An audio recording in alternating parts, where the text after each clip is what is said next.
Jeudi 12 octobre 2019.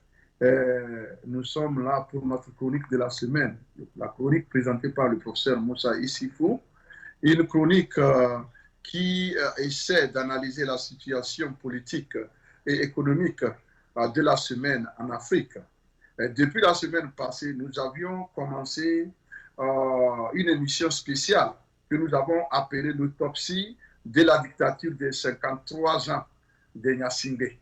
Et aujourd'hui, cette autopsie nous amène à Adjengere, c'est le village natal d'un des ministres les plus influents, ceux qui se considèrent désormais comme des demi-urges, c'est-à-dire des demi-dieux, ceux qui désormais disent qu'ils ont la vie et la mort des Togolais dans leurs mains.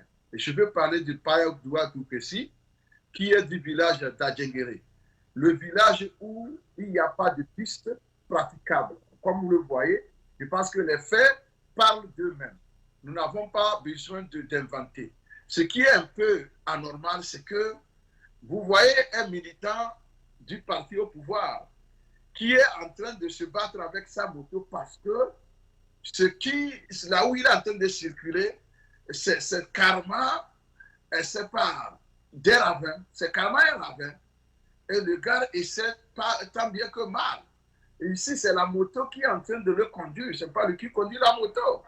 Et dire que c'est là où on trouve un individu comme ça qui est en train de célébrer la médiocrité de la République. Ça fait honte. J'ai voulu juste braquer nos radars sur le village d'Adjengere aujourd'hui. Tout simplement, je pense que c'est un devoir moral et éthique pour moi. C'est un devoir qui m'appelle à assister les personnes en danger. Parce que je pense que les populations d'Adjengere sont en danger. On ne peut pas rouler sur des routes comme ça et dire que nous sommes en sécurité. C'est la raison pour laquelle je suis en train de dénoncer. Alors, qu'est-ce que je veux que le ministre fasse? Je veux que le ministre utilise l'argent volé. L'argent dont Faure Gnassingbé a parlé en 2013, lorsqu'il disait qu'une minorité s'est accaparée des richesses du pays au détriment de la majorité. Je voudrais que M. Boupessi utilise cet argent-là pour au moins tracer une route praticable dans son village. La personne ne parlera de détournement. Nous allons le féliciter parce qu'au moins, les gens d'Adjengere sont des Togolais. Si on fait une réalisation à Adjengere, c'est tout le Togo qui gagne. Nous serons contents. Je voudrais que M. Boupessi utilise cet argent pour construire ne serait-ce que des écoles primaires dignes de ces noms. C'est le Togolais qui gagne. Je voudrais que M. Boupessi utilise l'argent volé pour construire un dispensaire digne de ces noms, afin que nos sœurs puissent aller accoucher dans de bonnes conditions. Ça, ce n'est pas méchant, ça. C'est concourir, n'est-ce pas, à la bonne gestion du pays. Alors, aujourd'hui, nous sommes dans le village d'Adjengere et le monsieur que vous voyez là, il est le ministre, le tout-puissant ministre de l'Intérieur. Ce ministre, je vais donner un tout petit peu son curriculum vitae. Ce ministre était un opposant farouche au régime et à débat. Mais à la faveur de la conférence nationale souveraine, à la faveur, c'est pas du début de la démocratie qui malheureusement a été volé et rangé au placard, ce gars a servi dans le gouvernement de transition de Kofigo. Et c'est là que, à la faveur du coup d'État, je pense du 3 décembre, il a retourné sa veste et il est retourné carrément d'où il est venu. C'est-à-dire que, comme quoi, on a beau, et le poids a beau séjourner dans l'eau, il ne deviendra jamais crocodile. Aujourd'hui, c'est lui le grand nargueur, n'est-ce pas, de l'opposition. C'est lui le plus radical des radicaux. C'est lui qui fait voter des lois liberticides. C'est lui qui est prêt, n'est-ce pas, à tuer pour conserver le pouvoir. Donc, c'est pourquoi je parle de lui, parce qu'il a les moyens à lui seul de faire en sorte que les pistes dans son village soient bitumées. Il peut le faire, mais il a choisi de garder l'argent dans ses poches sceptiques. Si vous pensez que je suis en train de vous tromper, allez chez M. Boupessi et fouillez dans ses poches sceptiques, vous verrez l'argent. Vous trouverez beaucoup d'argent. en dollars comme en CFA, comme en francs français, comme en euros. Le gars là, il en a. Parce que quand il vole l'argent, il ne peut pas tout déposer dans les banques. C'est dans les faux sceptiques qui cachent l'argent. Alors, les messieurs, les militants du RPT d'Adingré, allez lui demander d'utiliser l'argent là pour ne serait-ce que rendre votre vie heureuse. Moi, personnellement, j'ai pitié de vous. Personnellement, le gars qui porte un t-shirt à l'effigie du RPT, j'ai pitié de vous, mon gars. Vous êtes en train de célébrer la médiocrité, ce n'est pas bon. Du moment aussi longtemps que vous n'allez pas prendre vos responsabilités pour rappeler ces criminels-là à l'ordre, ils vont continuer par vous opprimer. Je suis sûr que vous êtes en train d'aller pour battre sa campagne pour lui. Pourtant, il ne vous a pas acheté la moto. Est-ce par cynisme ou par masochisme? En tout cas, des deux choses l'une. Et moi, je vais choisir le masochisme. Je pense que c'est un acte masochiste que vous êtes en train de poser. Vous êtes content lorsque quelqu'un vous flagelle. Vous êtes content lorsqu'on vous fait souffrir. Votre oppresseur est là, il se moque de vous. Je vous ai montré la photo. Monsieur Boupessi se fiche pas mal de vous. Alors, mon cher Deligny, va lui demander de bitumer les pistes afin que tu puisses au moins circuler librement. C'est tout ce que moi je veux. Je suis en train de les interpeller. Ils n'ont qu'à utiliser l'argent volé pour au moins améliorer un tant soit peu la vie de ces frères et sœurs-là qui sont dans la misère dans ces villages-là. J'ai honte. J'ai honte à leur place. Et j'interpelle monsieur le ministre Boupessi de se réveiller et d'utiliser l'argent volé pour au moins laisser un héritage utile derrière, que l'on puisse au moins un jour parler d'une telle chose qu'il a pu faire du bon dans sa vie. Parce qu'à présent, ils sont en train de commettre des crimes sur leur population. Ils ordonnent des tortures de paisibles populations, ce qui n'est pas normal. Des crimes imprescriptibles. Des crimes qu'on ne peut jamais oublier. Pourtant, ils sont derrière ces crimes-là. Tout à l'heure, alors que nous sommes en studio, nous avons appris que la réunion du PNP à Lomé, à son siège, a été sauvagement reprimée par, n'est-ce pas, la commande de monsieur, par l'ordre de, il s'appelle comme monsieur Boupessi, puisque c'est le ministre de l'Intérieur et de la Sécurité, il a envoyé ces gens pour aller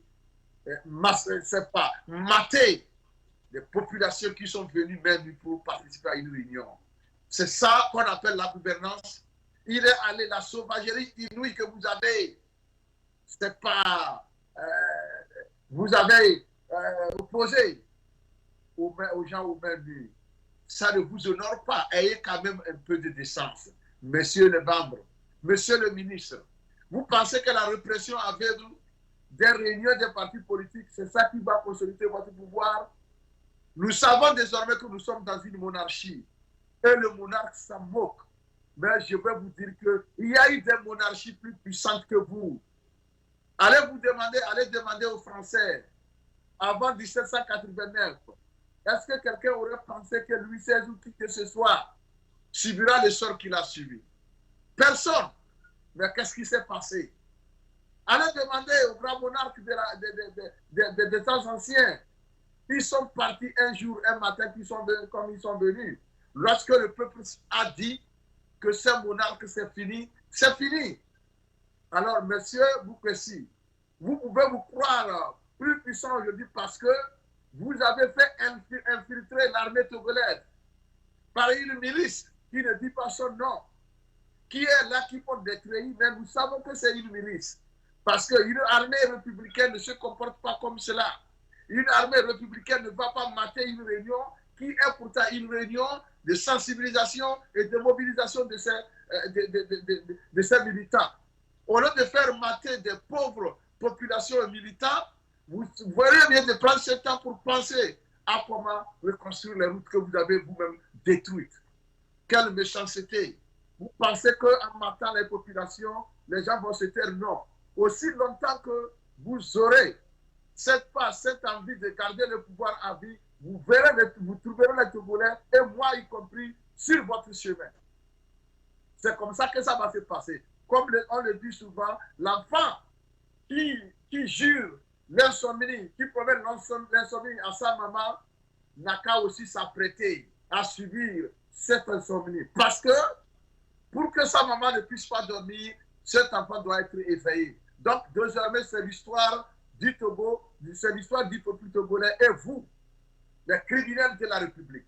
Vous êtes en train de détruire tout espoir en le peuple du Togo. Qu'est-ce que nous avons fait? Regardez autour de vous. Est-ce qu'il y a encore un pays où l'on fait souffrir ses citoyens comme vous le faites? Mais ce n'est pas sérieux, monsieur Boupessi. Alors regardez, et dire que vous êtes de cette préfecture, dire que vous aussi, vous conduisez votre voiture que vous avez achetée à 200 millions, vous conduisez cette voiture dans ces ravins-là. La honte a quitté ces gens-là vraiment, comme les gens l'ont dit, vraiment la honte vous a quitté. Ça vous a quitté et ça ne vaut pas la peine. Alors, vous voulez garder le pouvoir, mais vous dites, nous ne ferons rien pour vous plaire. Nous ne ferons rien pour améliorer vos conditions de vie. Mais pourtant, nous allons vous gouverner contre votre gré. Moi, je n'ai jamais vu ça. Monsieur Boupessi, il faut vous réveiller. Allez bitumer les routes dans votre village. Et je demande à ces villageois de se réveiller, de cesser de dormir profondément. Parce que ces gens-là sont en train de voler leur avenir. Ils sont en train de voler leur vie, leur bien-être. Ces gens-là, ils sont ligués, c'est un club de criminels. Personne n'aime le Togolais. En commençant par Fort Gnassingbé, il n'y a pas d'amour. C'est la haine, un dédain total que tout ce régime-là éprouve pour son peuple. Pour le peuple, pour qui, n'est-ce pas, il veut être président. Pour qui ils veulent être des ministres. Je le dis haut et fort. Fort et son groupe n'aiment pas les Togolais. C'est la haine incompréhensible qu'ils éprouvent vis-à-vis de ce peuple. Et ce n'est pas normal. C'est pourquoi je demande à ce peuple-là de ne pas accepter cette oppression. Parce que l'oppression, ce n'est pas un truc naturel. Lorsque vous l'acceptez, c'est votre faute. Ce n'est la faute de l'oppresseur. L'oppresseur, lui, il sait l'intérêt qu'il tire en vous opprimant. Alors, il ne va jamais cesser de vous opprimer aussi longtemps que vous acceptez votre condition d'opprimé. Alors, c'est à vous de vous libérer. Comme l'esclave de Sankara, comme l'esclave de Hegel, comme l'esclave de Brutus.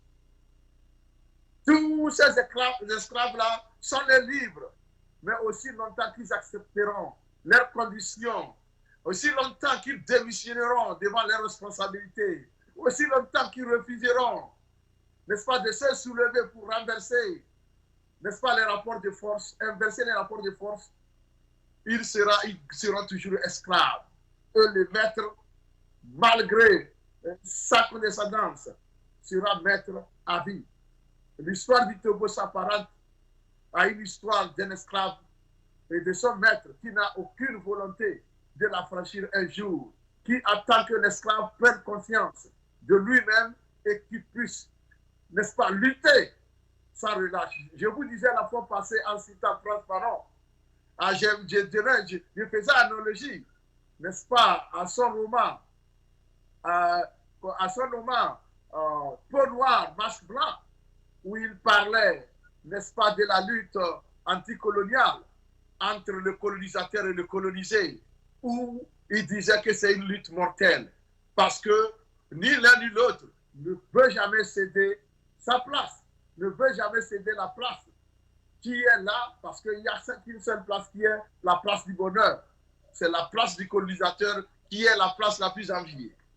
Et non, aujourd'hui, nous disons que la place de ces oppresseurs, c'est la place là que nous devons occuper. Et pour l'occuper, il faut les renverser. Il faut les renvoyer, n'est-ce pas, à leurs responsabilités. Il faut se rebeller contre eux. Il faut les renverser. Il faut les chasser en mots clairs du pouvoir. à travers un soulèvement clair, populaire, un soulèvement qui est un soulèvement qui vient du peuple. Les mains nues, on viendra à bout de ces gens-là parce qu'ils ont choisi le côté des crimes. Nous avons choisi le côté, n'est-ce pas, de la non-violence. Et nous avons l'arme la plus puissante dans nos mains. Nous avons la non-violence. Nous avons la résistance à opposer à ces criminels.